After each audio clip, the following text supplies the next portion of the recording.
자, 2교시 시작하도록 하겠습니다. 이제 우리 교과서 맨 앞에 보시면요. 뭐 범죄론의 기초 나와 있는데 기초 쌓았죠? 1교시 때. 그래서 넘어가시고 주체객체에 써있는데 이쪽은 모든 책에 있어서 넣어놓긴 했는데요. 시험과 관련성 없습니다. 넘어가시고요. 바로 이제 부작위범 들어갈게요. 구성요건은 들어가서 부작위범 살펴보도록 하겠습니다. 조문은 우리 18조밖에 없습니다. 우리가 이제 부작위범 나왔었을 때 거의 조문을 안 쓰는 경향이 있는데요. 한 번 정도 18조라고 언급만 하셔도 좀 좋을 것 같습니다. 저도 안 썼어요. 그래서 언급하는 게 좋다고요.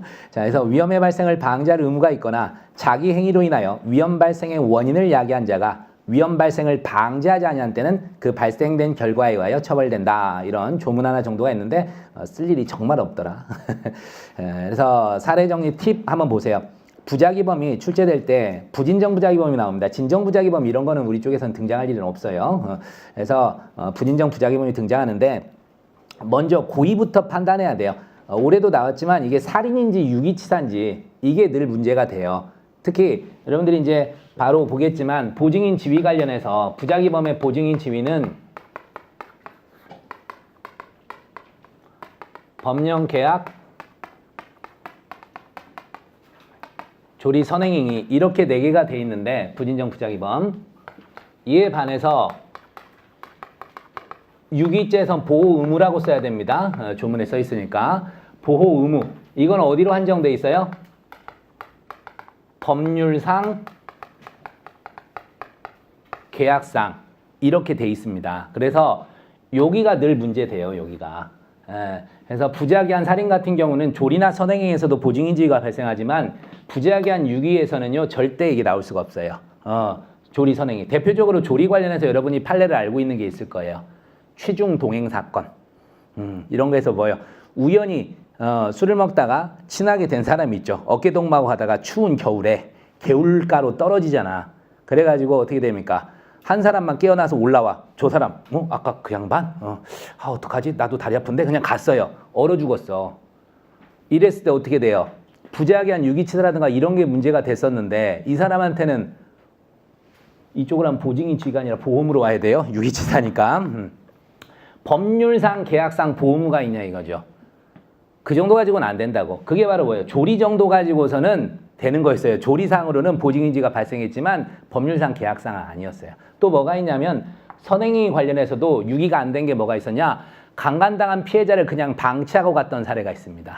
이건 뭐가 돼요? 강간행위, 위법한 선행행위예요. 위법한 선행행위. 하지만 유기죄 주체인 보호의무자는 될 수가 없는 거예요. 그래서 유기죄가 성립되지 않는 겁니다. 그런 것들 염두 좀 해두셔야 됩니다. 그래서 늘 2개가 비교돼서 나옵니다. 객관식에도 잘 나옵니다. 선택형에서도. 그래서 조리나 선행위 가지고서는 유기죄에서 보호의무가 발생할 수가 없어요. 그래서 올해도 뭐였어요? 당연히 얘가 안 나온다 해서 무조건 제가 A급으로 찍었는데 드디어 나왔지. 주점 사건 있잖아요. 계약상 보호의무가 발생했잖아요. 그것도 주된 급부가 아니라 부수적 주임으로써 그쪽에서 이제 나왔었던 그 내용이 있죠. 올해 같은 경우. 이것 좀 이해를 해두시고요. 계속 보세요. 그래서 부작위한 살인인지 부작위한 유기치사인지 어디에서 먼저 파악해요? 고의에서. 그래서 문제 보면 뒤에 나오겠지만 죽어도 어쩔 수 없다. 이런 말 나오면 늘 뭘 써달라는 거예요? 미필적 고의를 쓰라는 거예요. 어쩔 수 없다. 죽어도 어쩔 수 없다. 이런 거. 죽지는 않을 것이다. 이건 뭐고? 인식 있는 과실이고. 그래서 살인의 고의는 없고 대신에 유기의 고의는 있는 걸로 갑니다. 그렇게 되면. 거기서부터 판단하시는 겁니다. 그 다음에 부진정 부작위범의 객관적 구성 요건 5가지를 외울 건데요. 그 중에서 무조건 보증인 지위예요. 보증인 지위가 기본적으로 시험에 등장을 하는 확률이 99%입니다. 나머지 1%가 따로 하나 있어요. 그래서 보증인 지위 발생 근거 찾는 것 가장 주된 논점으로 등장합니다. 그리고 하나가 부작위한 종범. 부작위한 종범. 이거는 뭐냐면요. 자기의 정범이 따로 있습니다. 자기의 정범이 있고 이를 방지해줘야 될 보증인 지위 있는 자가 부작위로 가담하는 거예요. 이랬을 때 얘를 갖다가 정범으로 봐야 될지 종범으로 봐야 될지. 참고로 우리 다수혈과 판례는 종범으로 봅니다. 이런 쟁점도 하나 있고 이미 이것도 문제 나온 적은 있어요. 그래서 우리가 모의고사에 나온 적이 있는데 살펴보도록 할 겁니다. 그래서 부작위범은 말씀드린 대로 살인죄하고 사기죄 있죠.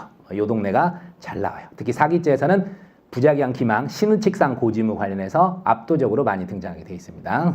그런 걸 말씀드리고, 자, 그래서 이제 밑에 자기 부작위 구별 나오는데 사실상 이거 써먹을 리는 없을 겁니다. 이게 이제 자기와 부자기를 같이 가지고 있는 게 판례가 예전 거, 여러분도 잘 아시는 옆 페이지에 있는 보라매 병원 사건이 나올 겁니다. 근데, 보세요. 여기서 문제가 됐던 게 의사들이요. 퇴원을 시킨 점을 거기다가 초점을 두면 뭐가 되는 거예요? 자기죠, 자기. 퇴원을 시켰잖아, 자기. 하지만 치료를 다 하지 않은 거에다 초점을 두면 이건 뭐가 될 수 있어요? 부자기가 될 수가 있는 거예요. 이런 것처럼 어떤 행위가 일면으로 보면 자기고 일면으로 보면 부자기가 됐었을 때 이거를 자기로 볼지 부자기로 볼지 이거를 나누는 겁니다. 근데 보라매병원 나오기에는 너무 늦었어요. 너무 오래됐고 그래서 나오긴 힘든데 그래도 간단히는 정리를 하고 가겠습니다. 상식으로 한번 물어보겠습니다. 여러분한테 물어보겠습니다. 의사에게는 치료 의무가 중요합니까? 아니면은 환자 퇴원시킨 게 중요합니까? 당연히 치료 의무가 중요하죠. 상식밖에 판례인 거예요, 이게. 예, 그래서 일단 한번 검토할게요. 우리 판례가 그리고 여기서만 유난히 자연과학적 척도설을 택했어요. 작년에 세월호 사건에서도요, 규범적 척도설을 따라갔어요. 원래 판례가 그거였거든요. 자, 일단 봅니다.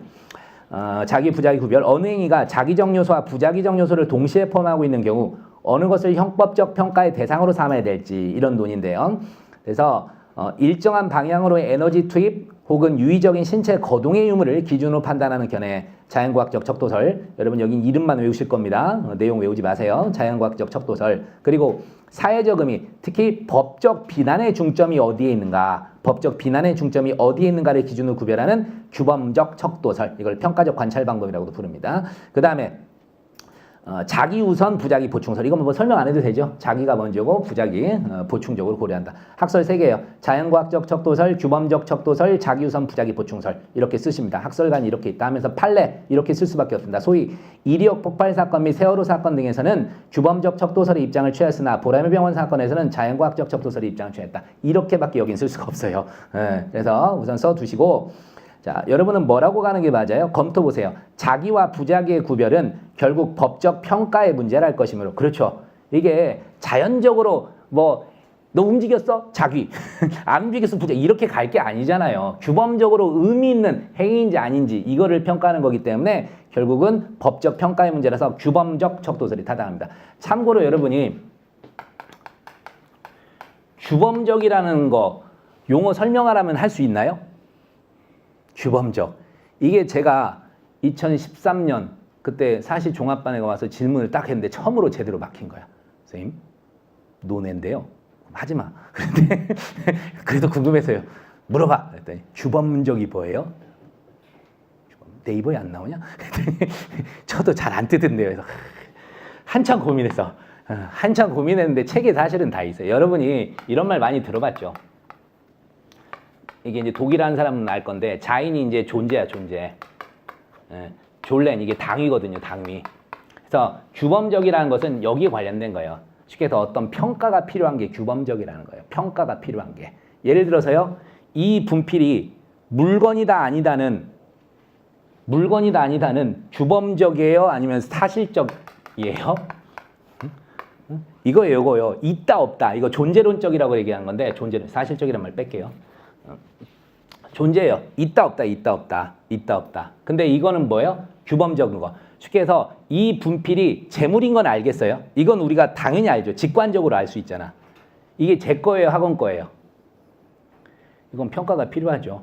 계약서상의 평가를 보든지 관행상의 평가를 보든지 법적 또는 사회적 평가가 필요한 거예요.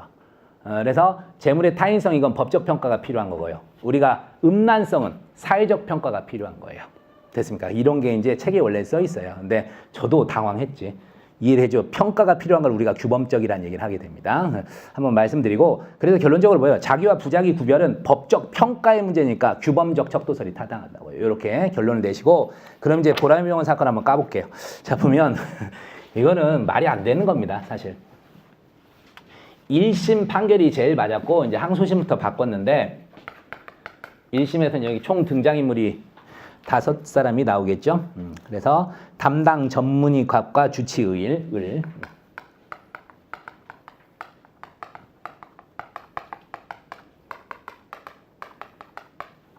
그 다음에 인턴. 저기 정의 하나 넣어놓고 여기다부터 했구나. 피해자의 처. 경, 그 다음에 인턴청, 그리고 이제 피해자. 피해자는 말할 것도 없고 냅두고요. 자, 이랬을 때 1심은요. 셋을 뭘로 가느냐? 의사들부터 끄집어내야겠구나.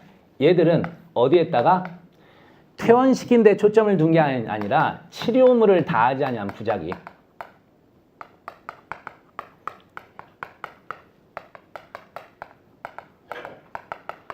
의료법상 응급 환자 치료 의무가 있어요. 의료법에.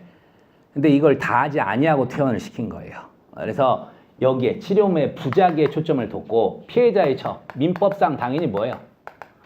부양 의무죠. 이거 부작위한 거. 초점을 두고 이들 간에 뭐가 있었다? 이게 있었다고 봐가지고 결론적으로 부작위에 의한 살인죄 공동정범을 인정했었어요. 부작위한 살인죄 공동정범을 인정했습니다. 사실은 이게 가장 논리적입니다. 의사에게는 법률상 주어진 치료 의무를 다하지 않았고 그 다음에 피해자의 처는 민법상 부양 의무를 다하지 않았어요. 다 법률상이잖아요. 법률상. 그리고 얘들 간에 뭐예요? 최소한의 공모, 암묵적이나마 공모가 있는 거죠. 그리고 행위집에도 있었다. 실행행위 분담도 있어야지. 자, 여러분 한번 이제 기본기 쌓아봅시다. 공동정범이 나오려면 무조건 뭘 써야 됩니까? 주관적 요건으로서의 공모, 그 다음에 객관적 요건으로 실행행위의 분담, 판례가 늘 쓰는 거니까 외우셔야 됩니다. 여기다가 플러스 뭐 하나가 들어가면 합동범위 될까요? 뭐 하나가 들어가면 합동범위 될까? 그래서 쓸게 합동범 나오면 늘 세 가지예요. 시간적, 장소적 협동입니다. 우리 시험에 제일 많이 나온 게 공동정범하고 합동범위니까 외우시기 바랍니다. 그래서 나오면 무조건 이거 쓰는 거예요. 그래서 합동범의 본질, 판례에 따르면 주관적 요건에서의 공모와 객관적 요건에서 실행행위 분담 및 시간적, 장소적 협동을 요한다. 괄호 열고 현장설 이렇게 쓰면 돼요. 그냥 쓰고 가. 이거 그냥 쓰면 점수 일단 줘. 알겠어요? 그래서 본질하면 일단 주고 가는 거니까 쓰고 갑니다. 일단. 그리고 참고로 합동범은 우리 형법에 몇 군데 있어요? 합동범.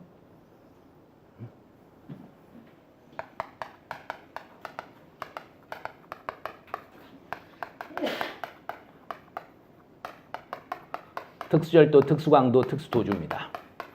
객관식용으로 외우시고요. 성폭법상으로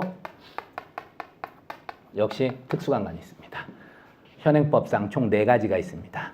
이거 외에는 합동범을 인정하지 않습니다. 그래서 이 4가지를 기억을 해 두시고, 그래서 시험에 사례형에서 나올 수 있는 거니 설마 특수도주가 우리 사례에 나올 일 없지. 그래서 얘들 주구장창 나왔고, 작년 이미 우리가 성폭법, 특수강간 이게 종합문제예요. 결과적 가중문과 관련되고 결과적 가중문의 공동정범까지 해서 낼 수 있는 모든 논점을 다 낸 거예요. 이게 예상했던 문제였고 나왔습니다. 어쨌든 그래서 이 3가지를 써먹게 될 겁니다. 3가지를 우리 사례에서는 써먹게 될 거다. 그래서 나오면 일단 기계적으로 쓰는 거예요. 요건. 그래서 항상 어디에서 문제가 되냐면 공모, 실행행위 분담 문제 없어요. 얘가 시간적, 장소적 협동이 늘 문제가 돼. 주로 뭐예요? 망본 거. 그리고 밖에서 차 대기신 거. 일단 다 되는 걸로 가세요. 되는 걸로 가십시오. 되는 걸로 가는 게 좋습니다. 이렇게만 우선 말씀드립니다. 자, 그래서 1심에서는 이렇게 갔어요. 부작위한 살인죄 공동정범으로 갔습니다. 물론 이제 부작위한 살인죄 공동정범 이거 하려면 논의가 원래 2가지 요건이 필요합니다. 좀 이따 이제 말씀을 드리겠는데 공통된 의무가 부과되어 있고 공통으로 의무 이행이 가능해야 됩니다. 좀 이따 말씀을 드리도록 하겠는데 그것도 잠깐은 써주셔야 돼요. 부작위한 공동정범이라서. 근데 공통된 의무 부과되어 있죠. 의료법상, 민법상 의무가 부과되어 있고 의무 이행이 서로 가능했어요. 이런 거 간단히 말하면 됩니다.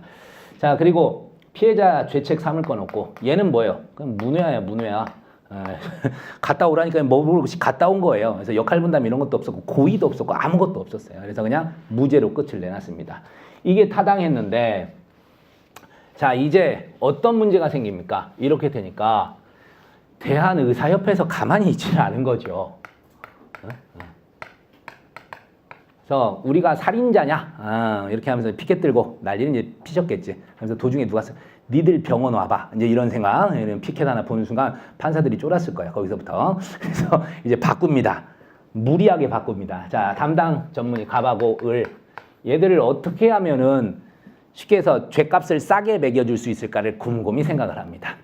일단은 정범에선 빼야겠어. 정범에선 빼야겠어. 종범을 만들어줘야죠. 참고로 종범은 필요적 감경이에요. 필요적 감경. 이분을 깎아줄 수 있는 묘안을 생각합니다. 자, 그런데 얘들을 종범으로 만들고 싶으니까 부작위로 가서는 안 돼요. 왜냐하면 보세요. 병원 영역에서는 얘들이 좀 더 기능적 역할 분담이 세죠. 치료물하는 게 있으니까. 그러니까 어디다 초점을 둬버려요? 퇴원시킨 데다 초점을 둬버리는 거예요. 퇴원을 시켰고 결국은 모든 위험이 누구한테 넘어가게 돼요? 처한테 넘어가게 되는 거예요. 그 집에 가서 죽었잖아. 이런 식의 논리를 펴버립니다. 이해돼요? 그래서 초점을 어디다 둬버린 거예요? 퇴원시킨 자귀에 초점을 둡니다. 퇴원시킨 자귀에 초점을 두고 결국 이 피해자가 죽는 데에서는 피해자의 처병, 이 양반이 집에 가서 제대로 된 의무를 다하지 않았어요. 민법상 부양 의무를 다하지 않은 걸로 봤어요. 깔끔하죠. 그래서 인턴 쟤는 계속해서 무죄였고 끝까지 무죄였고 자, 이렇게 흘러갔던 거예요. 부양 의무를 다하지 않아서 결론입니다. 이 사람이 뭐가 돼요? 부작위에 의한 살인죄 정범이 되고 그러니까 어떻게 해요? 퇴원만 한 거는 결국 집에 가면 죽을 수 있다는 거 정범 결국 얘가 의사도 아닌데 어떻게 살리겠어? 그죠? 그래서 정범에 대한 고의와 그리고 어떤 역할 분담은 없었다고 했어요. 기능적 행위 지배는 없다고 봐가지고 방조의 고의 정도가 있다. 그래서 퇴원시킨 자귀의 방점을 찍습니다. 살인죄 방조로 끌고 가버린 거예요. 이렇게 만든 거예요. 그러면서 끄집어낸 게 뭐예요? 자연과학적 적도설이에요. 퇴원시킨 그 행위 자귀잖아 이렇게 얘기하는 거예요. 그리고 피해자의 처 아무 짓도 안 했잖아. 부작위잖아 이렇게 바꿔버린 겁니다. 그렇게 해서 이렇게 결론을 내버린 거예요. 이건 욕먹어야죠 사실은. 그래서 여러분이 이게 만약에요. 이제 이거는 사실은 시적절한 문제는 아닙니다. 너무 오래돼가지고 초창기 이게 판례가 나왔었어요. 40원 먹은 시험에 다 나왔어요. 몇 년 내에 다 나왔었는데 이미 이게 몇 년도야? 보라매병원 이미 리모델링도 끝났어. 2004년 이후면. 그래서 우리 형이 한번 입원한 적이 있어서 알아요. 그래서 엄청 시간이 지났기 때문에 내긴 힘들지만 만약에 나오면 이 판례는 결론을 써주시고 비판을 해야 될 거예요. 비판을. 판례는 그러니까 자연과학적 척도설에 따라 퇴원시킨 이 행위 자기로 평가했고 그리고 결국은 사태 핵심 형상은 누가 지배했다? 피해자의 처가 지배한 거예요. 잠깐만요. 금방 어려운 말이 나왔는데 들어봅시다. 이건 우리가 반드시 알아야 될 거니까. 정범과 공범의 구별 기준. 뭐죠? 우리가 현재는 당연히 행위지배설에 따릅니다. 행위지배설에 따라 판단합니다. 판례와 통설입니다. 행위지배설에 따라서 판단해요. 근데 행위지배설을 뭐라고 쓰냐면 이렇게 쓰는 거예요. 사태의 핵심 형상입니다.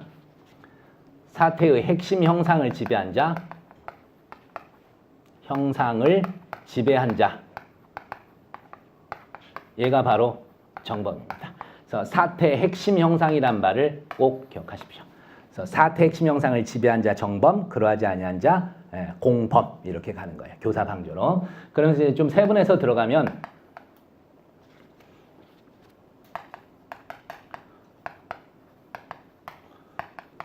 단독 정범, 간접 정범, 공동 정범 쓰겠습니다. 단독 정범은 무슨 지배? 실행 지배라는 말 쓰고 간접 정범은 의사 지배라는 말 쓰고 공동 정범은 이 말을 쓰죠. 기능적 행위 지배. 그래서 여러분들이 저런 문제에서도 뭐라고 하는 거예요? 판례는 피해자의 처에게 사태 핵심 형성을 지배했다고 보아 살인죄 정범을 인정했다. 이렇게 쓰시는 거예요. 자신에게 주어진 민법상 부양물을 다하지 아니하여 사퇴 핵심 형상을 지배해서 피해자를 사망에 이르겠다. 뭐 이런 식으로 써주는 겁니다. 그리고 나머지들은 뭐예요? 사퇴 핵심 형상을 지배하지 않아서 방조로 끝을 내게 되는 거고요. 이렇게 써주는 겁니다. 판례 태도를 그렇게 쓰시는 거예요. 자연과학적 소설에 따라서 퇴원시킨 자기의 초점을 뒀고 부양물을 다하지 아니한 부작위에 초점을 뒀다. 그래서 이 사망의 결과에 이르게 된 사퇴 핵심 형상은 피해자의 처병이 지배했고 그 다음에 의사들은 지배는 하지 아니한 걸로 봤다. 이렇게 해서 결론을 써주시면 되겠습니다. 이런 내용 한번 쓰시는 거예요. 그래서 먼저 써야 될 게 뭐다? 자기냐 부작이냐를 먼저 쓰시고요. 그 다음에 정범이냐 공범이냐를 쓰시는 거예요. 논점 2개입니다. 다시 자기냐 부작이냐 요게 첫 번째 논점이고요. 그 다음에 정범이냐 방조범이냐 이 2가지를 논점을 써주시는 거예요. 여기는.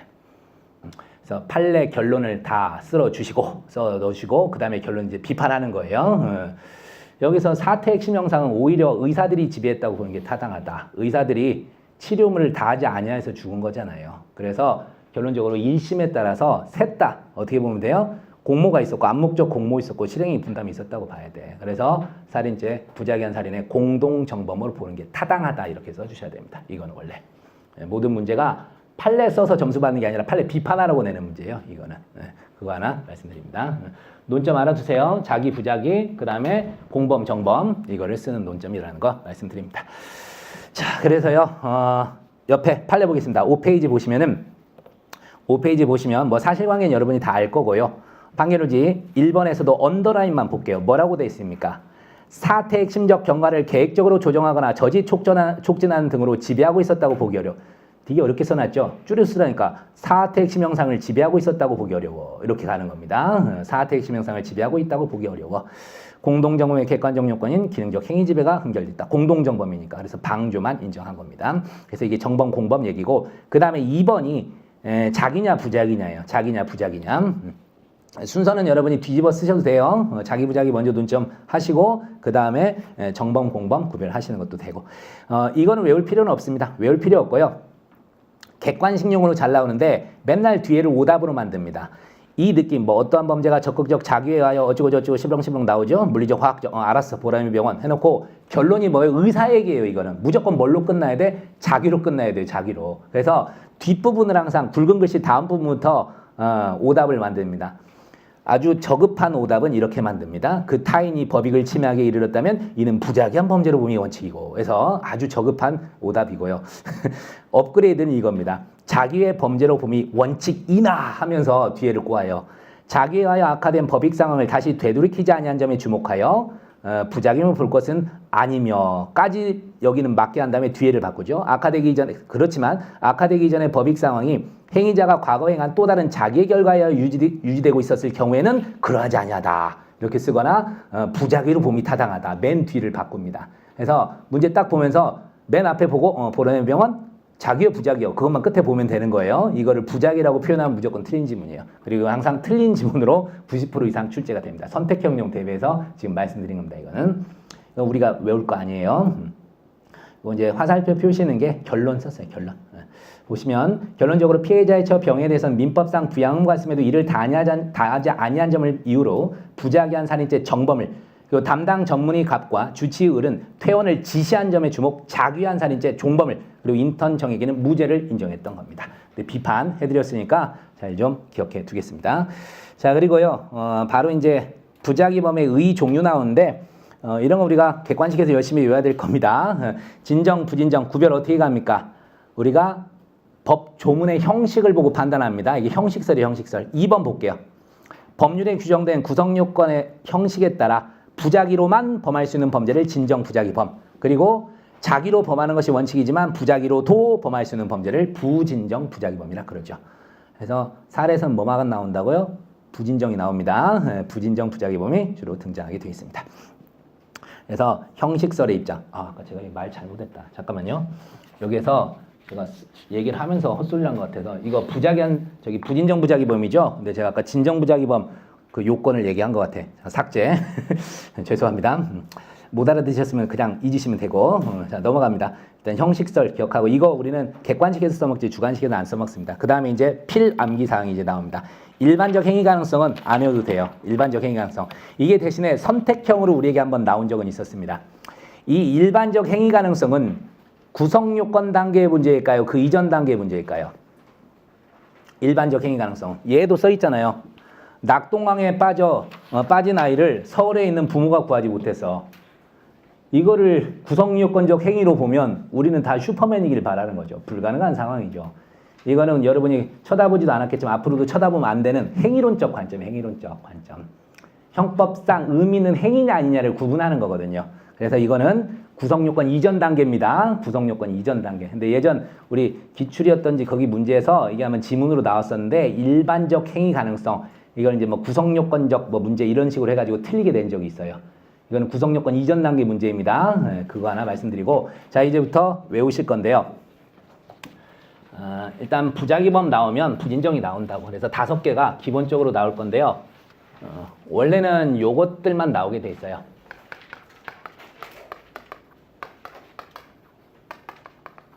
이겁니다. 구성요건적 상황. 부가 뭐냐면 요구되는 행위의 부작위, 그 다음 개별적 행위 가능성, 그 다음 제일 중요한 보증인 지위죠. 그 다음 행위 정형의 동가치성. 이 5개입니다. 그래서 9국의 보행입니다. 이게 원래 진정, 부진정 공통 요건이에요. 진정, 부진정 공통 요건이고, 밑에가 부진정 부작위범의 특유 요건입니다. 특유 요건인데 그냥 같이 쓰시면 되고, 이게 원래 이제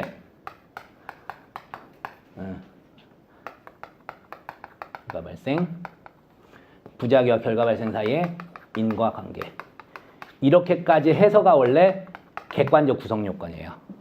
부작위범의 객관적 구성 요건이 크게는 부결인 이렇게 돼 있고, 이 부작위 내에서 5가지가 들어가요. 시험은 당연히 여기에 나오는데, 우리 모의고사 문제 중에 이거를 하나 건드리는 문제를 낸 게 있어요. 그래서 이건 이제 나중에 말씀드리는데, 기본적으로는 이렇게 쓰세요. 9국의 보행만 검토하면 거의 커버가 됩니다. 근데 인과관계가 하나가 문제가 될 때가 있다고. 그럴 때는 어쩔 수 없이 크게 부작위, 결과 발생, 인과관계가 요건인데, 특히 부작위의 요건이 5가지 있다. 이렇게 밝히시는 거예요. 그래서 무조건 이 5가지는 쓰셔야 돼요. 9국의 보행. 그래서 포섭을 딱 들어가서 현재 어떤 상황, 요구되는 행위가 뭐였는데 안 했고, 가능성이 있었고, 그 다음에 요것도 문제 없어. 문제는 요거다 해서 항상 다음 목차로 보증인 지위, 갑에게 누구를 구조해야 될 보증인 지위의 뭐 존부, 이런 타이틀로 등장하게 돼 있어요. 보증인 지위를 검토하는 게 압도적이 되는 겁니다. 이제 써놨으니까 내용을 한번 살펴보도록 하죠. 자, 그래서 구성요건에 해당성하면서 구성요건적 부작위 양가로 1번 있죠. 옆 페이지 가서 보세요. 옆 페이지 갖고는 안 되겠구나. 옆 페이지 가시면 8페이지에 가셔서 양가로 2번에 써 있죠. 이게 크게 봤을 때 구성요건적 결과 발생, 그 다음에 부작위와 결과 발생 사이 인과관계 및 객관적 귀속돼 있는데, 참고로 앞으로 여러분 인과관계 및 객관적 귀속이란 말은 쓰지 마십시오. 다 그냥 상당 인과관계라고 쓰십시오. 우리가 학설에 따라서 뭐 합법적 조건설하고 객관적 귀속설 쓸 시간이 없어요. 쓸 일도 없고, 그냥 다 판례에 따라 상당 인과관계로 쓸 겁니다. 그래서 교재 이거를 의도적으로 고치려다 수업 들은 사람과 안 들은 사람 차이를 둬야지. 그래서 상당 인과관계설로 다 바꿉니다. 인과관계 및 객관적 귀속력을 써 있으면 전부 상당 인과관계라고 바꾸세요. 우린 그걸로 그냥 써먹고 말 겁니다. 그래서 여기서도 상당 인과관계 이렇게 됐습니다. 그렇게 돼 있고, 이제 앞으로 다시 넘어오세요. 넘어오셔서 이 구성요건적 부작위 내에서 이 5가지가 등장합니다. 읽어보겠습니다. 구성요건적 상황. 진정 부작위범은 개별적 구성요건에 규정돼 있지만, 부진정 부작위범은 구성요건적 결과 발생의 위험이 여기에 해당합니다. 예를 들어서 뭐예요? 아들이 물에 빠졌어. 이게 구성요건적 상황이에요. 가만히 되면 어떻게 돼? 죽잖아. 그죠? 이런 걸 구성요건 상황이라고 합니다. 이런 거 여러분 외우지 마십시오. 나중에 케이스 포섭하는 것만 알려드릴게요. 그 다음에 요구되는 행위의 부작위. 아들이 물에 빠졌어. 그럼 옆에서 어떻게 해요? 화이팅! 나와! 나와! 뭐 이렇게 하고 있어야 돼? 줄을 던져서 구조해줘야 될 거 아니에요. 그거를 얘기하는 것이고, 근데 그걸 하지 않은 거야. 그 다음에 이제 개별적 행위 가능성입니다. 아까 그 낙동강에 빠진 아이를 서울에 사는 부모에게 이거는 그냥 일반적 행위 가능성이에요. 아니면 개별적 행위 가능성은 그 사람에게만 요구하는 겁니다. 봅시다. 구체적 행위자가 법이 요구하는 자기 의무를 이행할 수 있는 가능성이 있어야 되며 그 판단에 있어 행위자의 신체적, 정신적 조건과 구조 수단의 존재를 모두 고려해야 된다. 고려하시면 돼요. 대표적으로 뭐 그런 극한 상황은 나오지 않겠지만 이 아버지가 아들이 물에 빠졌는데 자기도 어렸을 때 물에 빠져서 죽을 뻔한 경험이 있어요. 그래서 목욕탕 물에도 못 들어가 이런 상황이라고.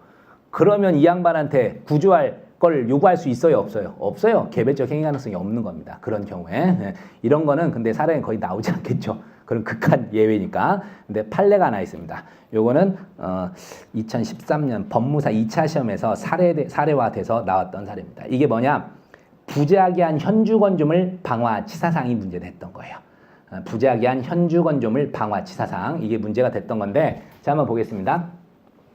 형법이 금지하고 있는 법익 침해 결과 발생을 방지할 법적 자기의무를 지고 있는 자가 이미 보직인 지위 있다는 걸 전제로 깐 거예요.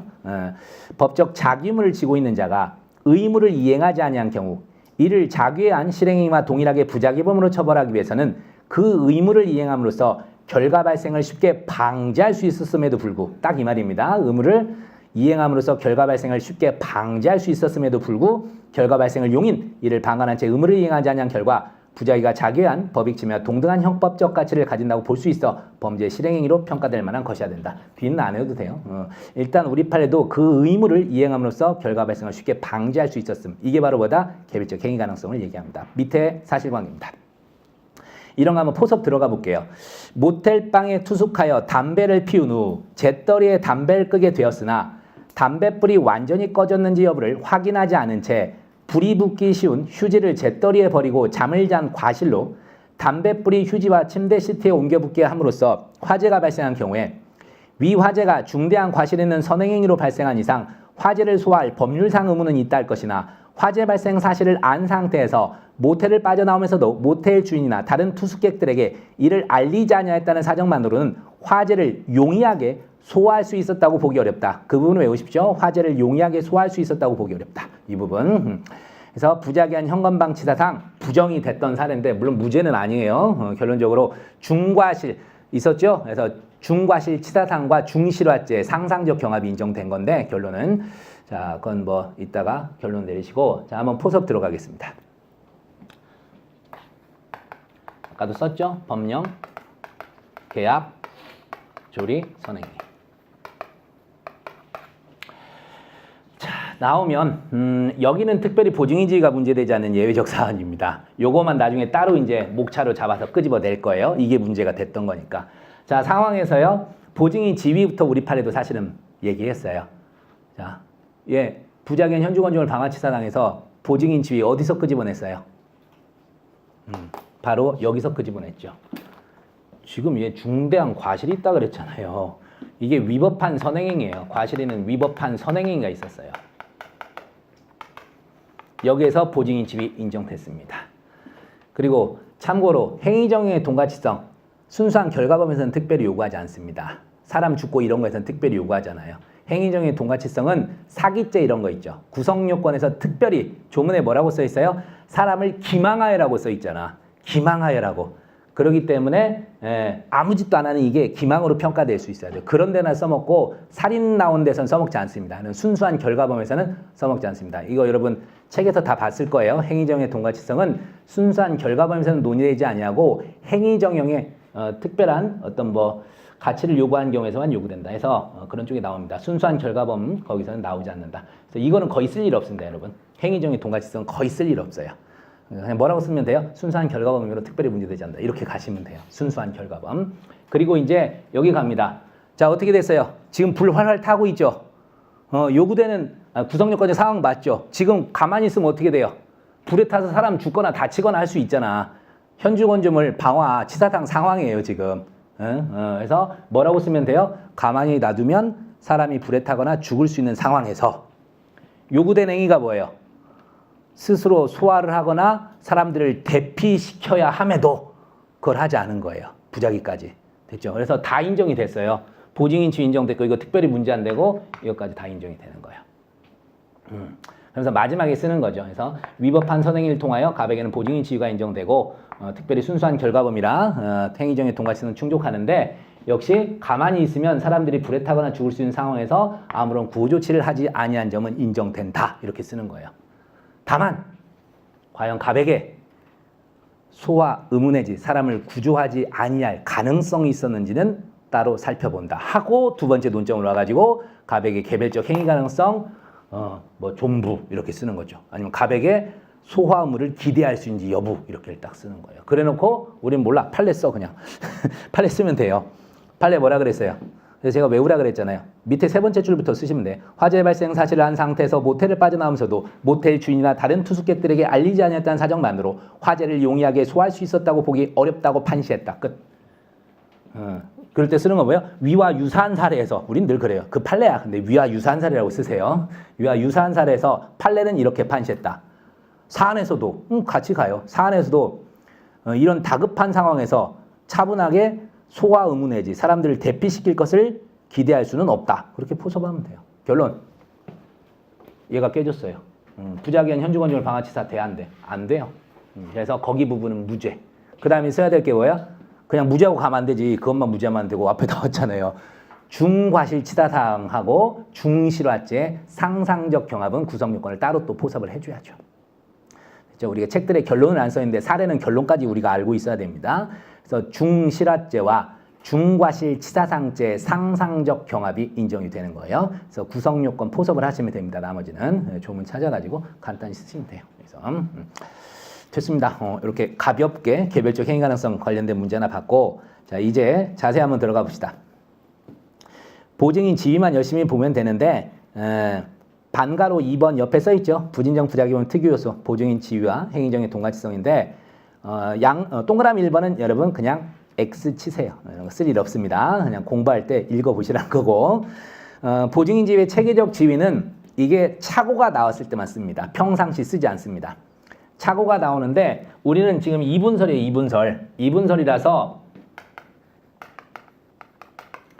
보증인 지위로부터 보증 의무가 원래 파생됩니다. 보증 의무가 등장하게 되는데 이거를 나눠서 봅니다. 보증인 지위는 구성요건 요소고요. 보증 의무는 위법성 요소로 보는 게 현재 우리 다수설이고 판례 입장이기도 합니다.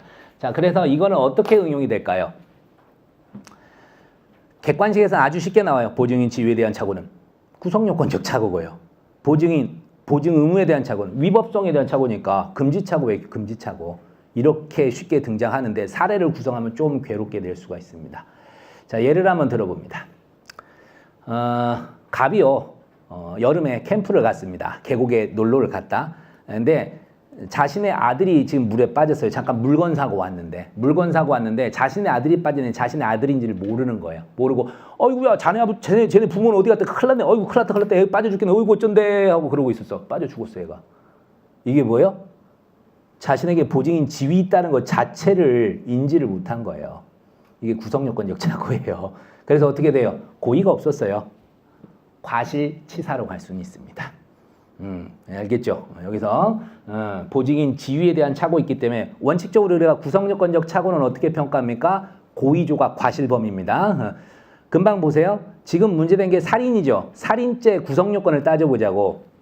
사람, 그 다음에 살인행위, 사망 이거를 인식하고 실현하는 의사까지 있어야 돼요. 근데 이 아버지의 입장에서는 그 빠진 애 사람인 건 인식했죠. 뭐 죽이겠다는 고의 이런 거 전혀 있었어요? 실현서 있었어? 없었어요. 고의가 없고 그냥 과실이야 과실. 자신에게 구호 의무가 있다는 거 보증인 지위 자체를 지금 착각한 거예요. 그렇기 때문에 이때는 구성요건적 착오로서 고의 조각 과실범입니다. 그래서 과실치사죄 정도는 책임질 수가 있겠죠. 이제 사안을 바꿔서 아버지가 이제 있어. 근데 여기가 뭐예요? 양부 양자 관계야. 양부나 양자인데 이 페류나야 거의 새끼가. 그래가지고 아버지가 저런 페류나 새끼는 내가 구할 의무가 없어. 그래서 그냥 있었어요. 이렇게 되면 뭐가 되는 거예요? 금지착오예요. 금지착오. 그래서 착오에 정당한 이유가 있으면 현재 다수설로는 책임 조각 무죄가 되는 겁니다. 착오에 정당한 이유가 없으면 그대로 살인, 부작위한 살인이 가는 거고요. 이렇게 등장하는 거예요. 착오 문제는 딱 그 두 사례밖에 안 내요. 이놈의 양자 사례도 좀 바꿨으면 좋겠는데 아무도 안 바꾸더라고요. 그래서 저도 똑같은 예를 말씀드렸는데 이거가 거기서 써먹은 거고 이제 우리가 반드시 외워야 될 거는 바로 동그라미 3번입니다. 보증인 지위 나오면 무조건 외우십니다. 뭐 두 번째 줄부터 외우시든 첫 번째 줄부터 외우시든 어떻게든 외우셔야 됩니다.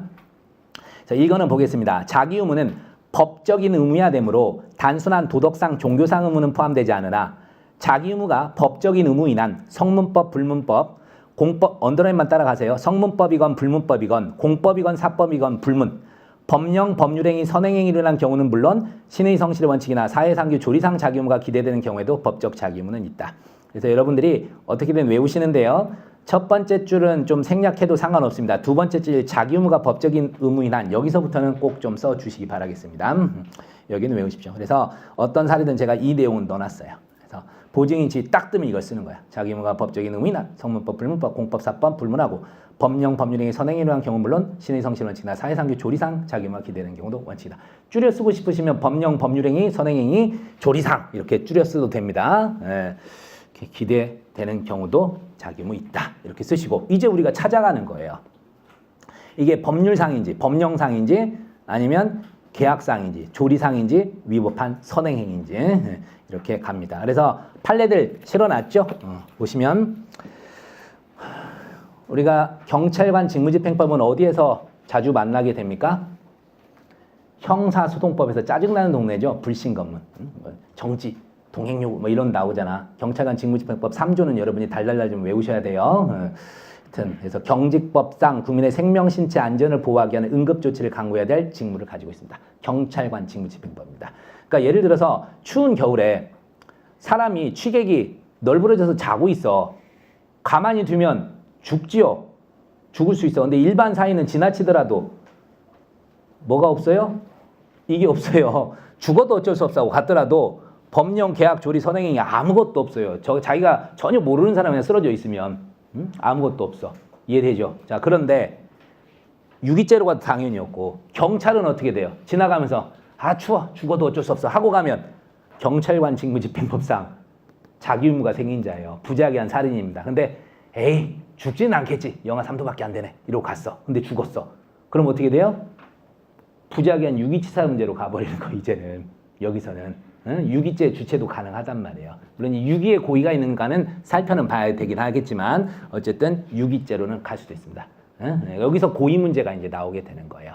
살인의 고의가 있었는지 아니면 살인의 고의는 없었는지 거기에 따라서 달라지게 되는 겁니다. 그래서 경찰관이랑 일반 사인이랑 그래서 달라지는 거고 그 다음에 이제 밑에서 나오는 게 바로 이 주점 사례가 나왔죠.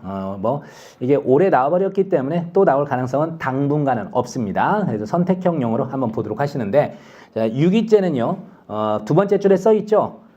법률상 계약상 의무인자 이렇게만 돼 있습니다. 그래서 다시 한번 강조하는데 조리나 신의칙 빠집니다. 조리나 선행행위 빠집니다. 그래서 여기서는 빠진다. 법률상 계약상만. 그래서 계약상 의무 언더라인 계약에 기한 주된 급부무가 부조를 제공하는 것인 경우에 반드시 한정되지 않으며 계약 해석상 계약관계 목적이 달성될 수 있도록 상대방의 신체 또는 생명에 대하여 주의와 배려를 한다는 부수적 의무한 내용으로 상대방을 부조해야 하는 경우를 배제한 것은 아니다. 됐죠? 그래서 올해 시험 문제에서 요거하고 밑에 언더라인 판결루지 2번이잖아요. 사안포섭할 때 판결루지 2번을 쓰는 거였어요. 보증인 지위 관련해서는 판결루지 1번을 쓰는 것이고 사안포섭할 때는 판결루지 2번을 쓰는 거였다고. 자, 여기서도 한번 보겠습니다. 이제 유기죄와 관련된 건데 자, 여기도 똑같아요. 부작위한 유기니까 어차피 이렇게 가요. 구북의 보행 똑같이 가는 겁니다. 자, 지금 보증인 지위는 살폈듯이 계약에서 부수적 주의무의 한 내용으로서 보증인 지위가 발생했어요. 계약상 보증인 지위 발생했고 그 다음에 뭐예요? 여기서 행정형 동의성 특별히 요구되지 않습니다. 요구되지 않고 자, 구성요건적 상황이에요. 가만히 두면 얘가 저체온증 등으로 얼어 죽게 생겨 있는 상황이었다고. 그때가 12월 31일부터 1월 2일까지였어요. 딱 지금 사건이 발생했던 게. 근데 히터 하나 안 틀어주고 이 짓을 했잖아. 그래서 얼어 죽을 수도 있는 상황에서 요구된 행위가 뭐였어요? 지인들한테 연락해서 가더니 여관방을 옮겨주더니 히터를 틀어주더니 뭐 하나라도 해줬어야 될 거 아니야. 근데 안 했어. 그리고 그게 불가능했어요? 충분히 가능했죠. 히터 트는데 뭐 손가락이 뭐 없어도 리모컨으로 틀면 되잖아. 아니구나. 손가락이 있어야 되겠구나. 어쨌든 뭐라도 할 수 있었을 거 아니에요. 그런 거예요. 다 포섭 되잖아요. 보증인 취 있었고 이거 특별히 문제 안 되고 구정권 상황 요구되는 행위 부작위 개별적인 가능성 금방 다 검토했어요. 그래서 결론적으로 뭐가 돼요? 부작위한 유기치사 충분히 가능하게 되는 겁니다. 여기서도 자 판례 뭐라고 하나 봅시다. 언더라인입니다.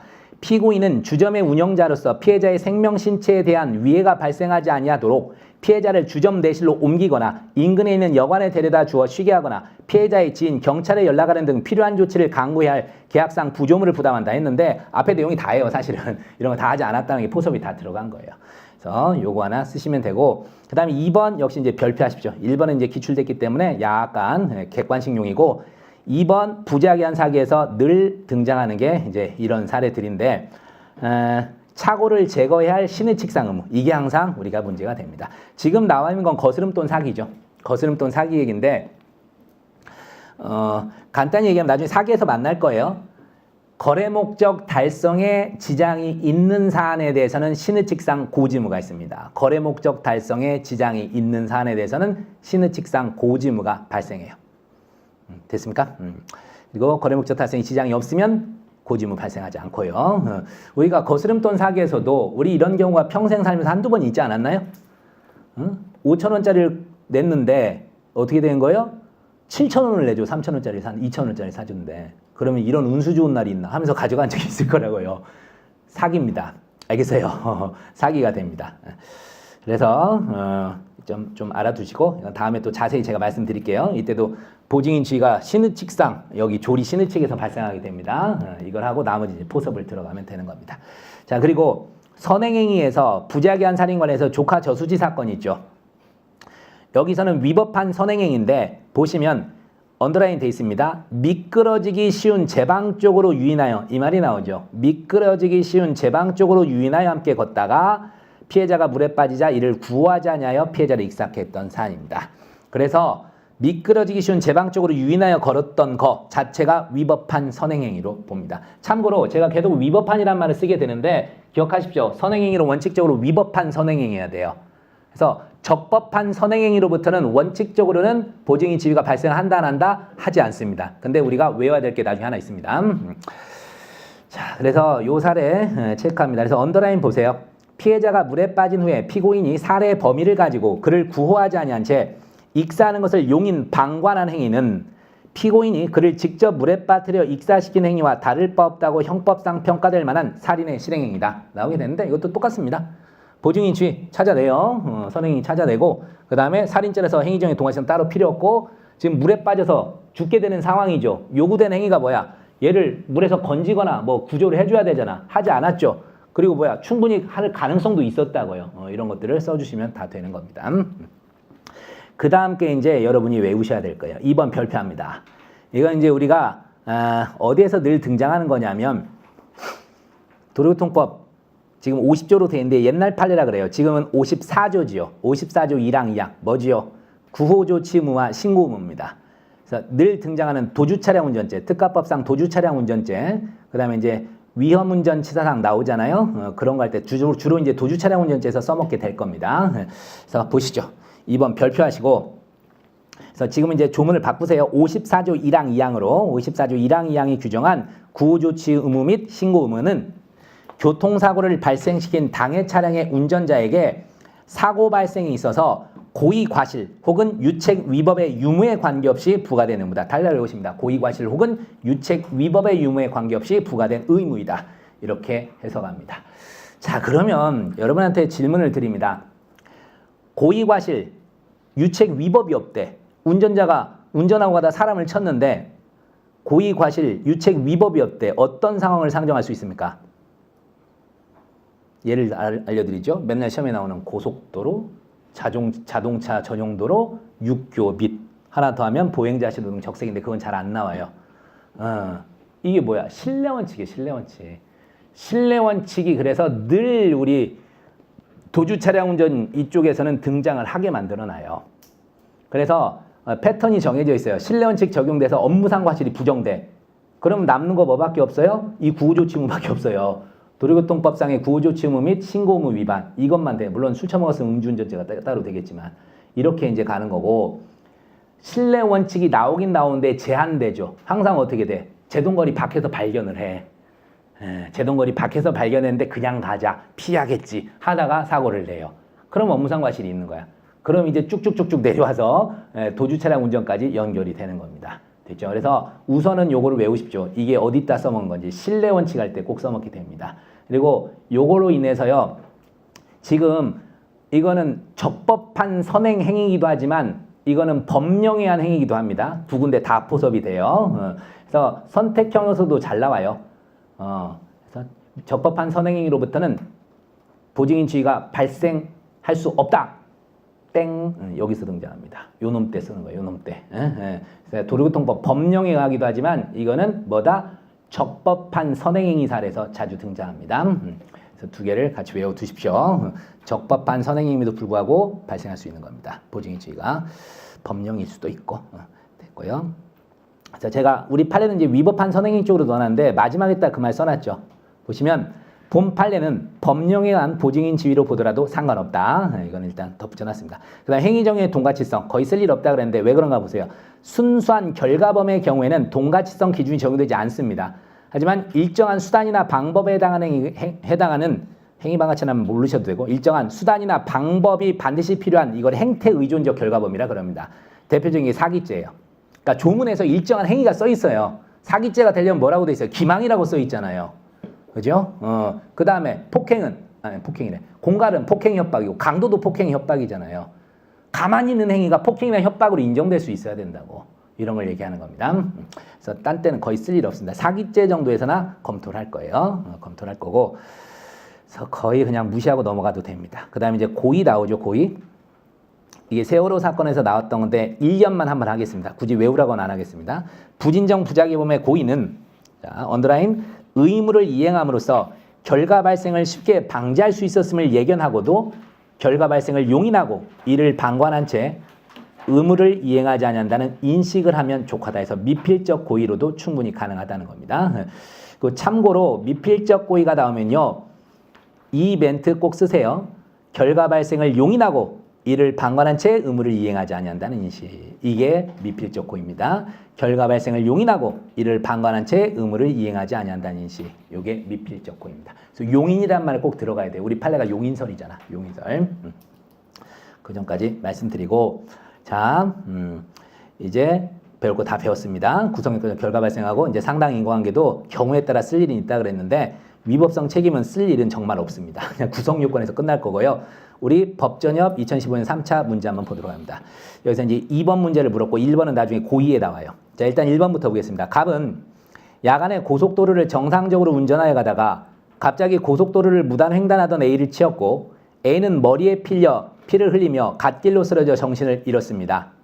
차에서 내려 A를 살펴본 갑은 A가 중상을 입었지만 죽지 않을 것이라고 생각하고 그대로 가버립니다. 이 문제는 이제 뭐로 등장할까요? 고속도로야, 고속도로. 야간에 제동거리 밖 발견도 없잖아요. 이게 바로 뭡니까? 업무상 과실 자체가 부정돼요. 그러니 도주 차량 운전은 나갈 일이 없어요. 도주 차량 운전죄로는 진행될 여지가 없습니다. 좀 이따 일단 보여드리도록 할 거고 그리고 얘가 죽지는 않을 것이라 그랬죠. 살인 여부도 여기선 검토하면 안 돼요. 그래서 대신에 얘는 뭐예요? 선행행위, 특히 뭐요? 아까 봤던 적법한 선행행위 또는 뭐 법령, 도로교통법 아까 돼 있잖아요. 고의, 과실, 위법, 유책 여부를 불문하고 구조침무 발생한다니까요. 그거를 다 하지 않냐고 갑니다. 그래서 얘가 죽었죠. 유기치사로 가거나 과실치사로 가게 되는 사례예요. 보증인 지위 있으니까 유기치사 쪽으로 여기는 몰고 갈 겁니다. 이건 나중에 보고 그 다음에 2번 봅니다. 한참 후 고속도로를 순찰하던 경찰관을 아이고 됐다. 경찰관 떴다. 뭘 쓰면 돼요? 경찰관 직무집행법상 무조건 보증인 지위는 해요. 을이 A를 발견 얼굴을 살펴본 결과 이전에 자신을 심하게 괴롭혔던 사람이라는 것을 알겠다. 무슨 말도 안 되는 이런 사례를 듣고 있습니다. 어쨌든 그렇습니다. 그래서 착하게 살아야 되고요. 을은 A를 그대로 두면 죽을 수 있다고 생각하였지만 복수를 해야겠다고 생각 그대로 가버립니다. 이게 바로 뭐예요? 죽어도 어쩔 수 없다고 생각한 살인의 미필적 고의 얘기를 써달라는 얘기죠. 자, 됐어요. 결국은 사실관계에 의해서 A가 사망했고 그것이 을의 행위로 인한 것임이 밝혀진 경우 을의 죄책을 논하시오 돼 있죠. 15점 배점이 생각보다 작아. 그래도 일단은 제가 규격은 갖춰놨어요. 실전이라면 여러분 쟁점 정리 빼고 사내결 빼버리세요. 빼시고 가면 되는데 자 일단 보고 갑니다. 쟁점 정리. 갑의 차량의 치인 A가 사망한 것이 을의 행임이 밝혀진 경우 과연 을에게 부재하기한 살인죄가 성립할 수 있는지가 특히 을에게 A를 구조해야 할 보증인 지위 있는 거 관련해서 문제가 된다는 거예요. 보증인 지위. 별개로 또한 별개 범죄로 부재하기한 유기치사 성부도 검토하고요. 이건 이제 고의 한번 검토하면 돼. 참고로 살인에 관한 죄가 성립되면 유기치사 이런 건 논하지 않습니다. 보충관계 있어요. 요거는 이제 가점 요인입니다. 이거는 가점 요인이 되는 겁니다. 마지막으로 직무유기 왜? 경찰이었잖아요. 이것도 여러분이 자주 누락하는 것 중에 하나. 경찰관 뜨면 아하 뭔가 안 하고 가. 직무유기를 한번 쓰세요. 직무유기를 쓰시고 가십니다. 자, 아마 이거 읽으면서 직무유기 지금 생각 안 한 사람이 태반이었을 겁니다. 태반이었을 것이다. 그래서 이런 것들이 이제 쓰면 몇 점을 더 받는 거다 이거죠. 그래서 봅시다. 양가로 2번 살인죄 성부서 성립요건 이렇게 써놨습니다. 5가지 일단 다 썼어요. 구성요건적 상황의 존재에 요구되는 행위 부작위, 개별적인 행위 가능성 및 부진정 부작위면 특유 요건으로 보증인 지위와 행위정의 동가치성이 요구된다. 또한 고의범이 성립되기 위해서 최소한 미필적 고의 필요하다. 사안포섭 들어갑니다. 경찰관 을은 A를 그대로 방치하면 죽을 수 있다고 생각했음에도 복수를 해야겠다고 생각하고 그대로 가버린 점에서 살인의 미필적 고의를 인정함에 문제가 없고 그냥 줄여 쓴 거예요. A가 죽을 수 있는 상황이었습니다. 이게 구성요건적 상황. A를 구하지 아니한 부작위, 이게 요구되는 행위 부작위. 그 다음 A를 구조할 개별적 행위 가능성도 충분히 인정된다. 됐죠? 구북의 포섭. 그 다음 살인죄와 같은 순수한 결과범에서 행위정의 동가치성 따로 문제되지 않으므로 동요건 역시 충족된다. 문제는 뭐다? 을에게 A를 구조할 보증인 지위 성부가 문제된다. 이렇게 포섭이 들어갑니다. 근데 이게 15점 분량치고는 적당히 써도 될 만한데 이게 좀 더 좁았으면 여러분 어떻게 쓰면 되냐면요. 객관적 요건 1, 2, 3, 4, 5를 여긴 1, 2, 3, 1, 2를 썼지만 이거를 바로 그냥 이렇게 나열만 하고 포섭을 특별히 쓰지 마세요. 뭐라고 하냐면 1부터 뭐 4번 1, 2, 3 그다음에 이제 행위정의 동가치성까지 이거는 특별히 인정됨에 문제가 없다. 이렇게 그냥 가시면 돼요. 특별히 인정에 문제가 없고 다만 보증인 지위가 특히 문제된다 해서 그냥 끄집어내세요. 알겠죠? 시간 없을 땐 그렇게 가라고. 왜냐면 이제 사안포섭 하기가 시간 배점 다 애매하잖아요. 아니면 1, 2, 3, 4, 5를 빼고 그냥 바로 사안포섭을 넣고 들어가든가. 알겠어요? 그렇게 가시는 방법이 둘 중에 하나 있으니까 여러분은 선택을 하십시오. 시간 없었을 때 그냥 요건 쓰고 나머지 문제 없는데 보증인지 문제다 이렇게 가시든지 아니면 그냥 처음부터 바로 사안포섭으로 들어가가지고 요거 쓰고 보증인지가 문제된다 가시든지 둘 중에 하나를 택하십시오.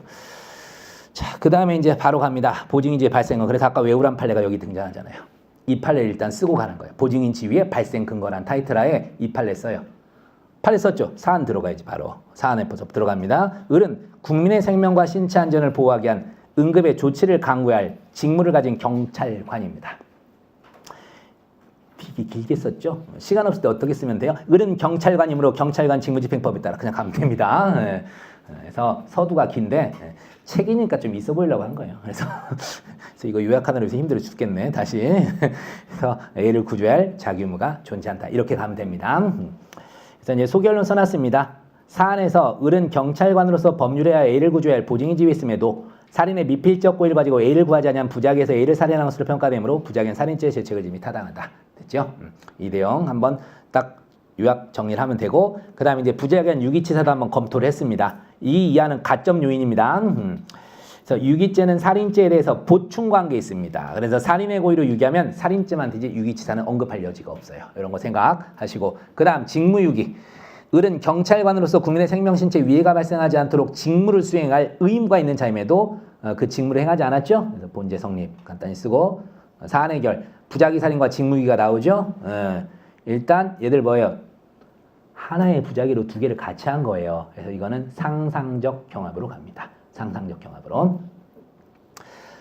나중에 이제 죄수 제가 언급을 지금 안 했는데 앞으로 써먹게 될 것 같으니까 미리 말씀을 드릴게요. 여러분들이 알고 있는 그 죄수가 하나행위로 수개행위면 상경이죠.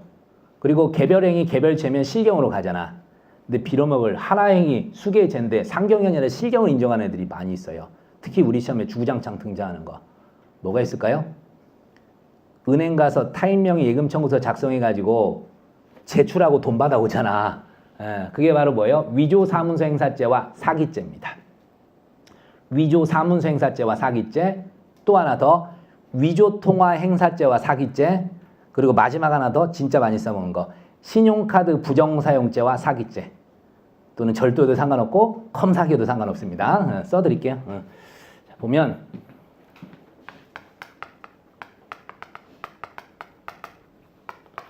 위조 사무소행사죄와 사기죄, 그 다음에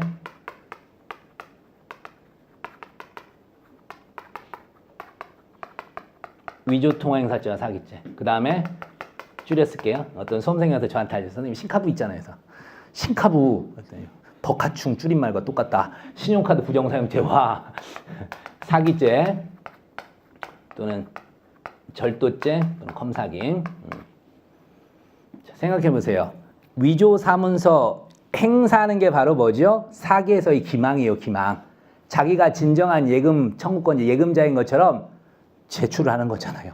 또 위조 통화를 택시요금으로 지불을 하는 이 행위 자체가 뭐예요? 기망이에요. 기망. 그 다음에 뭡니까? 신용카드 넣고 비밀번호 눌러서 현금 서비스 받아. 이게 바로 뭐예요? 신용카드 부정 행위이면서 동시에 절도예요. 또 뭐야? 가맹점 가서 신용카드 제출하고 긁어. 이게 바로 뭐예요? 남의 거 갖고 했을 때 얘기하는 거예요. 신용카드 부정사용과 사기가 겹쳐요. 다. 컴사기도 마찬가지고. 그런데 얘들은 다 뭐로 갑니까? 실체적 경합이에요. 제가 예전에 수험생 시절에 이게 너무 궁금한 거예요. 이런 것들이 꽤 많거든. 날 샜어, 하루. 그래서 막 찾아봤어요. 이거 객관식 할 때 1차 대비하면서 그 짓을 했는데 참 어이없죠? 그런 것들 해보고. 그래서 그 당시에는 제가 한계가 있으니까 제가 갖고 있는 책 서점 가서도 막 찾아보곤 했었지만 한 3분의 2 정도 완성했고 강사하면서 완성을 시켜놨습니다. 이건 다음에 선택형 할 때나 말씀드리도록 하는데 이때 쓰는 말이 이런 거예요. 보호법익과 행위 태양이 달라. 이런 말을 씁니다. 보호법익과 행위 태양이 달라. 이 말을 외워두십시오. 보호법익과 행위 태양이 달라. 이 말을 외우고 다니십시오. 제가 착안한 게 이 보호법익이에요. 보호법익. 잘 보시면 이게 조그만 보호법익이 아니라요. 앞 동네 3개는 지금 무슨 죄일까요? 무슨 법익입니까? 국가적 법익, 사회적 법익, 개인적 법익. 다 사회적 법익이에요. 공공의 신용과 안전. 뒤에는 다 뭐예요? 개인적 법익이에요. 이처럼 보호법익이 서로 다를 때 원칙적으로 우리 판례가 실경으로 가버립니다. 행위가 하나여도. 여기서 이제 제가 한번 찾아낸 거죠. 근데 빌어먹을 여기 예외가 있어. 그래서 두 문자가 제갈공명이죠. 공명석사, 관절, 수사, 공사, 다음에 변사, 누가 했어? 상업, 부업으로 한 놈. 그래서 8가지 예외가 있어요. 이게 이제 객관식에서 되게 잘 나오는 것들이더라고. 듣고 마세요. 지금 사례형이니까. 저는 그 다음에 기회 되면 알려드릴게요. 보호법익, 행위태양 다르다. 우리 실전에 써먹을 건 사실상 요거예요. 요 3개 외워두시면 됩니다. 사령할 때. 이때 꼭 빠뜨리지 마세요. 보호법익과 행위태양이 달라. 실체적 경합이다. 이건 응용해서 써도 돼요. 다른 실경 있잖아요. 다른 원래 그냥 실경, 행위가 여러 개에서. 그럴 때도 보호법, 행위태양 다르다. 습관을 들이시라고요. 실체적 경합 나올 때 그냥 우리가 답안 맨 뒤에다가 갑이 범한 강도죄와 뭐 사기죄는 실경이다 이렇게 쓰는 것보다는 각각의 뭐 보호법과 행위태양에 따라 또는 뭐 별개 범위에 따른 별개 행위에 의하여 뭐 행위라서 이런 말들을 조금 써주시는 게 있어 보인다 이겁니다. 저것부터 우선은 외워두십시오. 자, 그래서 직무유기랑 살인은 일단 이것도 보호법이건 다른 둘 다 부작이에요. 그래서 이건 따지지 마시고 상경입니다. 상경. 자, 다음에 이제 관련 문제. 이것들 사실은 선택형용입니다. 부작위범의 미수 원칙적으로 있을 수 없습니다. 부작위범의 미수, 진정부작위범 얘기하는 거예요. 기본적으로 거동범위다 있을 수 없는데 현행법상 진정부작위범 거동범인데 형식적으로 미수 처벌하는 놈이 하나 있어요. 누굴까요? 퇴거불응죄입니다. 얘는 객관식 원래 단골이에요. 단골. 퇴거불응죄.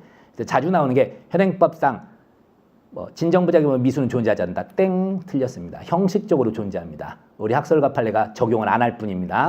형식적으로는 존재해요. 그 다음에 이제 부작위범과 공범인데요. 이것도요. 조심하십시오. 첫 번째 1번은 부작위에 의한 공범이에요. 그러니까 부작위한 공동정범, 부작위에 의한 간접정범, 부작위에 의한 교사범, 뒤에 가면 부작위한 방조가 나올 텐데 결론만 외웁시다. 부작위한 공동정범은 동그라미 치세요. 옆에다가 점점 동그라미, 양가로 1번, 공동정범 옆에다 점점 동그라미. 그 다음에 간접정범 옆에 X, 교사범 X입니다. 얘들은 불가능합니다. 이거 결론만 외우시라고요. 그리고 부작위한 공동정범은 제가 아까 두 가지 요건이 필요하다 그랬죠. 외우십니다. 보증인 사유에 공통된 보증인 상호 간에 동그라미 2를 하세요. 공통된 의무가 부여. 그 다음에 동그라미 2합니다. 의무를 공통으로 이행할 수 있을 때 두 가지 요건입니다. 그래서 공통된 의무가 부과되어 있고 공통으로 의무 이행이 가능할 때, 의무 이행이 공통으로 이행 가능할 때만 부작위한 공동정범이 가능합니다. 판례가 케어코리아 사건이라고 딱 하나 있어요. 식품위생법, 공중위생법 위반이었었구나. 공중위생법에는요, 누구에게 신고 의무가 부과되어 있냐면 업주, 사업주에게 부과되어 있어요. 그런데 검사가 사업주뿐 아니라 실제 담당한 과장인가 누구까지 같이 데려와서 부작위한 공동정범 공소제기를 했던 거예요. 그랬더니 판사가 검사를 딱 불러서 와보세요. 조문 보세요. 예. 그 누가 의무자로 돼 있어요? 사장. 왜 데려왔어요? 예. 끝났다고. 의무가 공통으로 부과돼 있지 않아요. 과장에게는. 그래서 공동정범이 될 수 없습니다. 그게 이제 신고 의무 위반이었어요. 식품위생법상. 그런 사례가 하나 있었더라. 외워두시고. 그리고 부작위에서 간접정범, 부작위에서 교사 불가능한 상황입니다. 가만히 있는데 알아서 제 뜻대로 저의 의사에 따라 막 범죄가 저질러져. 이런 건 우연이지요. 그죠? 그리고 교사는 뭐예요? 자기가 가만히 있는데 저 때문에 범죄 결의를 가졌대. 미친놈이죠. 저는 그런 거 한 적 없다고. 그래서 이건 있을 수 없어요. 개념상으로. 그리고 이제 잘 나오는 게 당연히 부작위한 방조입니다. 부작위한 방조 또는 부작위한 종범인데 당연히 지금 우리는 부작위에 의한이니까 얘한테 뭐 필요해요? 보증인 지위 필요합니다. 그래서 부작위한 방조범 사례에서도 늘 뭐가 써져야 돼요? 보증인 지위는 써져야 됩니다. 그 다음 비교해서 결론만 말씀드릴게요. 부작위 범에 대한 공범이 있죠. 다시해서 애엄마가 남편 없이 애를 낳은 미혼모라고 어린애가 그랬는데 옆집 그 아줌마가 오지랖 넓은 아줌마가 개 키워서 어떻게 할 거냐고 죽이라 그래. 이게 뭐예요? 부작위 범에 대한 교사범이에요. 됐어요? 또 이제 또 뭐야 막 애를 낳은 지 얼마 안 돼 비정상적 상황에 있는 산모 사주해가지고 애를 죽게 만들었어. 이게 간접정범이고요. 자 그러면 앞에랑 차이가 뭡니까? 앞에는 부작위로 가담하는 거예요. 부작위로 가담하는 거고 여기는 정범이 부작위범이에요. 있고 거기에 자기로 가담하는 겁니다. 자기로 가담. 그러니까 전부 다 가능해요. 부작위 범에 대해서는 공동정범, 간접정범, 교사범, 종범이 다 가능하고요. 여기는 자기로 가담한다 그랬죠. 보증인 지위가 있을 필요가 있어 없어? 없어요. 요거 선택형에서 늘 한 지문식으로 나와요. 부작위한 공동정범 가능하다. 뭐 부작위한 교사 가능하다. 부작위 범에 대한 종범은 가능한데 보증인 지위가 있어야 된다. 그럼 틀린 지문이죠. 이런 것들 사소한 건데 잘 외워두시기 바랍니다. 정리하시고 자 이제 우리 사례형으로 외워야 게 요겁니다. 역시 말씀은 드렸던 거예요. 부작위 범에서 정범과 공범의 구별. 이건 항상 어떻게 나온다? 자귀의 정범이 있어야 돼요. 자귀의 정범이 있고 이를 방지해야 할 보증인 지위 있는 자가 부작위로 가담하는 거예요. 예를 들어서 경비원이요. 자기가 맡고 있는 창고에 도둑놈이 들어서 도둑질을 하고 있는데 딱 잡으려고 보니까 아는 놈이야. 그래서 냅뒀어. 이런 경우를 얘기하는 거예요. 이랬을 때 이 경비원은 부작위한 절도의 정범인지 종범인지 이게 문제가 되는 겁니다. 근데 여기도 결론은 났어요. 제가 정범과 공범의 구별 기준이 뭐라 그랬죠? 사태의 핵심 형상 지배라 그랬죠. 그러면 도둑질은 경비원이 지배하고 있어요. 그 자기범 도둑놈들이 지배하고 있어요. 도둑놈들이 지배하고 있죠. 그래서 방조로 가는 거예요. 그게 우리 다수설이고 판례입니다. 됐죠? 여기도 학설은 이름만 쓸 거예요. 이름만 쓸 건데 자 일단 읽어봅니다. 쟁점 정리. 부작위 참고로 제 책이 쟁점 정리라 그래서 논점으로 따로 나올 수 있는 거를 만들어 놨습니다. 쟁점 정리 있고 그다음 이제 그와 관련된 거 기출 있으면 바로 밑에다가 실어 놓고 있습니다. 그래서 쟁점 정리 있는 것은 그대로 좀 외워 두시면 되게 편해요. 이거 외웠다가 그대로 옮기는 거예요. 이게 제가 말씀드렸던 예전에 제가 공부하면서 썼던 내용들 있잖아요. 그걸 이렇게 만들어 놓은 거예요. 만들어서 실전 나오면 그대로 쓰는 건데 제가 손은 좀 대드리겠습니다. 그래서 학설만 쓸 건지 학설도 뺄 것인지는 도중에 말씀드릴 거예요. 이게 학설 이름만 쓰면 됩니다. 자, 을에게 강도 과정에서 칼로 복부를 찌는 A 아들, 이거 밑에랑 똑같은 건데.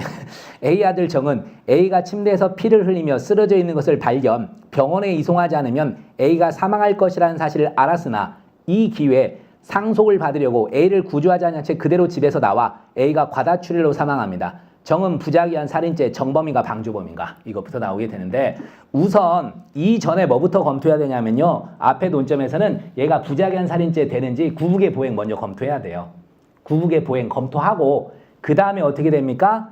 정범인지 공범인지를 구별하는 거예요. 막바로 정범 공범 쓰면 안 돼요. 부작위 한 살인죄 구성요건 검토를 합니다. 되는데 이제 정범이냐 공범이냐를 두 번째 논의를 하는 거예요.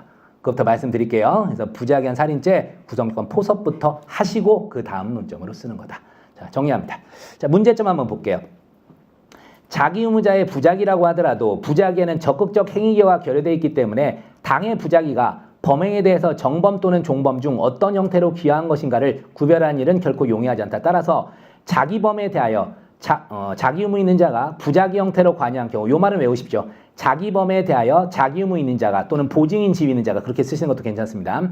자기 범에 대하여 보증인 지위 있는 자가 부작위 형태로 관여한 경우 정범으로 봐야 될지 종범으로 봐야 될지 요 정도만 문제점에서 제시를 해 주십시오. 그렇게 하시고 바로 종범설, 개별화설, 정범설이 있다. 이렇게 동그라미 1, 2, 3으로 쓰십시오. 동그라미 1, 2, 3을 쓰시고 여기서는 무조건 종범설 따라가야 됩니다. 종범설 따라가는데 판례를 하나 보여드리죠. 은행 지점장 사건 이게 어떤 거였냐면 밑에 부하 직원들이 배임을 하고 있었는데 업무상 배임을 하고 있었는데 지점장이 알면서 가만히 있었어요. 또 백화점 직원 사건은 뭐죠?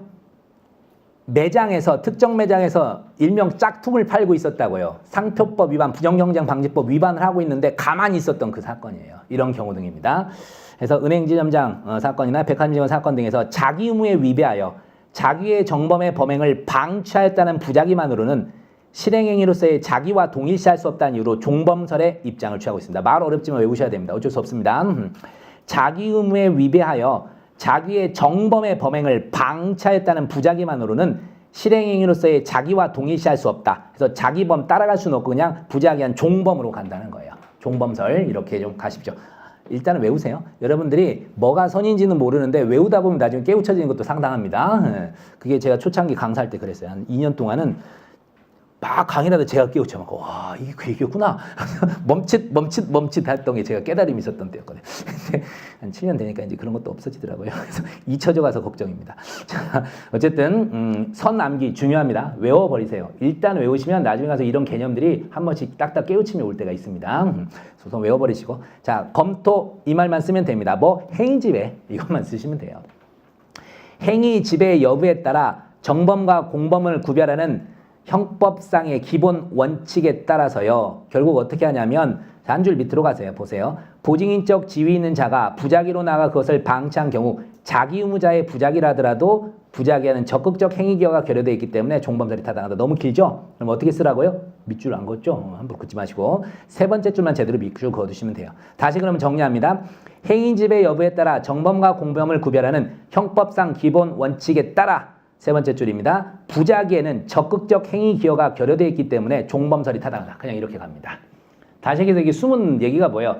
자기 정범이 행위지배했다는 얘기예요. 부작위로 가담한 것 정도 갖고는 적극적 행위 기여, 즉 행위지배가 안 됐다는 얘기입니다. 그래서 그것만 쓰십시오. 행위지배 여부에 따라 정범과 공범 구별하는 형법상 기본 원칙에 따라 부작위에는 적극적 행위 기여가 결여되어 있기 때문에 종범설 타당. 됐습니다. 사안포섭 들어갑니다. A 사망에 대하여 누가 찔렀어요, 먼저? 강도가 찔렀잖아요, 먼저. 그래서 을이 강도살인죄 정범의 책임을 지고 정은 민법상 아버지는 A를 살려야 할 보증인 지위 있는 자임에도 자기 의무를 다하지 않아서 A가 사망하는 바 부작위한 살인죄 방조범 죄책을 부담합니다. 참고로 앞에서 이미 요놈이 부작위한 살인을 건 검토를 했어야 돼요. 그렇게 해서 이제 결국은 종범이 되는 겁니다. 방조범. 이 논점 기억해 두시고 우리 법전협 12년 2차에서 이게 한번 나왔어요. 내용이 거의 똑같은데 보십시오.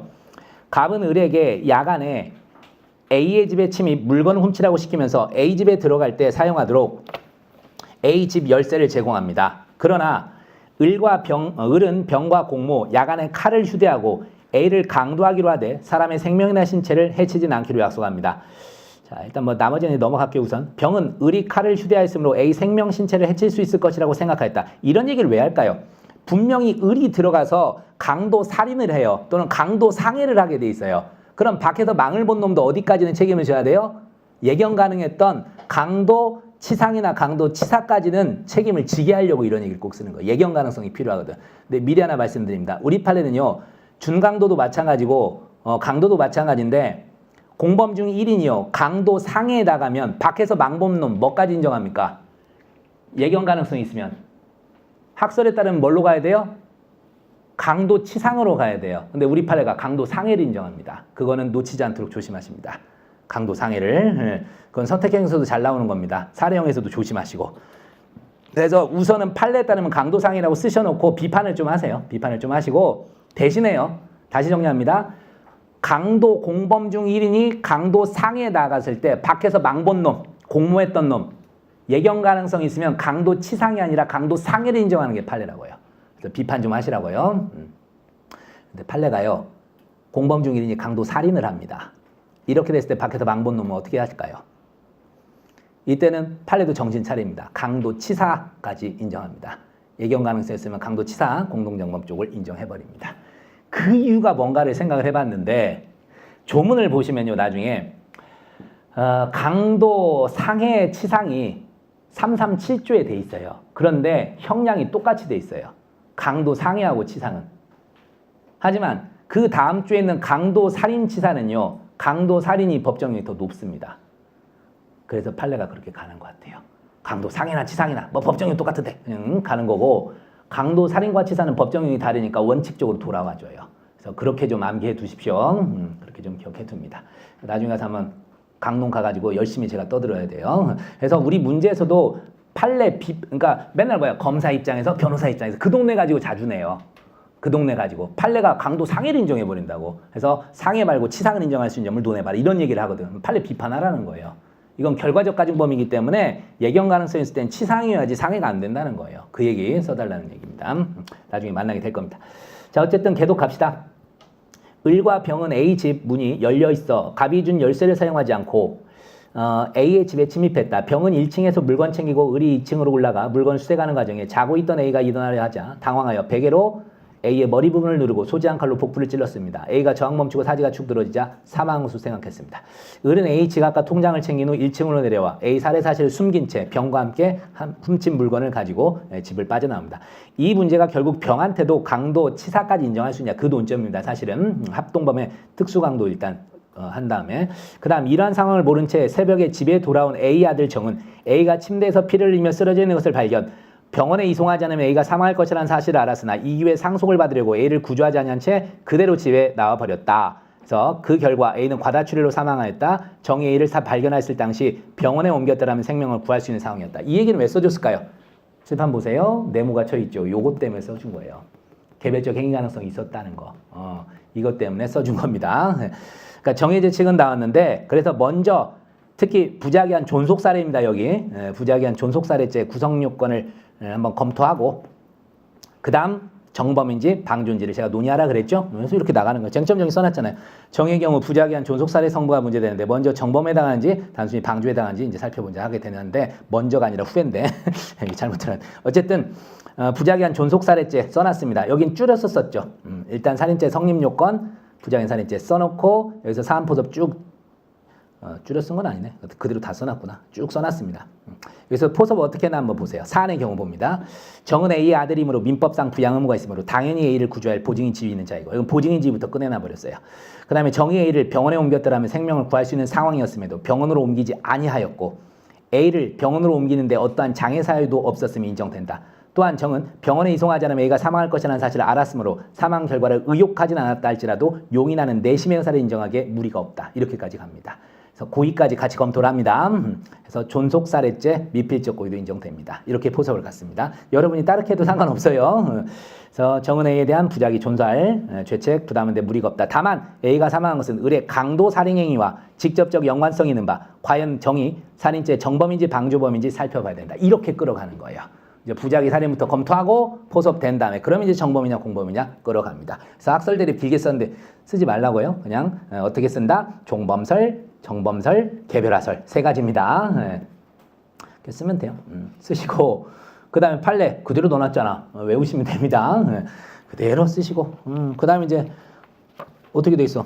검토해서 당연히 종범설로 가겠죠. 아까 외우기 힘들겠지만 외우라고 했던 거. 그리고 마지막 결론이 어떻게 됩니까? 밑에 두 번째 줄 써 있습니다. 사안에서도 적극적으로 A 사망을 초래한 자는 의림으로 이에 대해 부작위로 가담 A의 살인을 실현한 정에게 된 부작위한 살인죄 종범을 인정하면 타당하다. 이렇게 흘러가는 문제입니다. 이 사례에서요. 실제 이 당시에 2012년 2차니까 제가 이제 그치? 1회 막보고 와서 있었던 일기 이제 좀 재수했던 친구들 처음에 이제 했었을 때 대부분 부작위한 살인죄 정도만 겨우 이제 모의고사 같은 데 했을 때 쓰더라고요. 뭘 못 써? 종범을 아예 건드리질 못해. 종범을 거의 건드리질 못했어요. 알겠습니까? 이 이유가 있어요. 그래서 항상 자기의 정범이 있었을 때 보증인지인자가 부작위로 가담하게 되면 이 논의가 따라 들어가는 거예요. 여러분 이거를 대부분 누락하고 있으니까 조심하시길 바라겠습니다. 자, 됐고요. 부작위문까지 끝났고 쉬었다가 이제 인과관계 들어가겠습니다.